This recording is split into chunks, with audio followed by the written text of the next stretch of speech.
Ayan guys, another transformation na naman ng Lion by Washburn Guitar, no? Alam mo naman tayo, taga-tanggap tayo ng mga gitarang pinagdamutan na ng panahon at hindi na pinapansin sa komunidad. Ayan, pero tingnan na may tsura, oh. Transformation na naman tayo, kulay green to. No? Pero may pag-asa pa naman ng gitara pag ang truss rod nyo ay gumagana pa, no? Napaka number 1 niya, guys. Sa mga fret lang kaya-kaya natin habulin.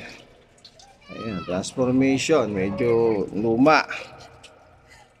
Okay, so abangan natin. Siguro itatapat ko na lang dito para walang ano. Gano'n yan mamaya, ma-string na yan ha.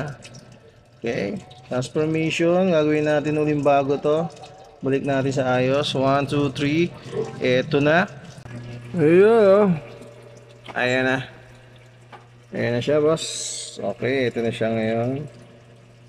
Ayan.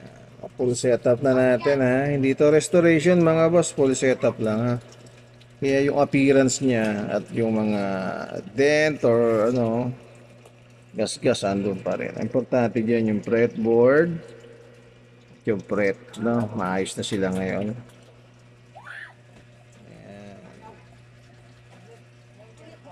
Okay, baba na rin ang action niya. Kita nyo na, lapad na lapad. Ayan siya ngayon, no? Nakatutuwa na yung may-ari yan. Alright. Thank you, thank you. Washburn.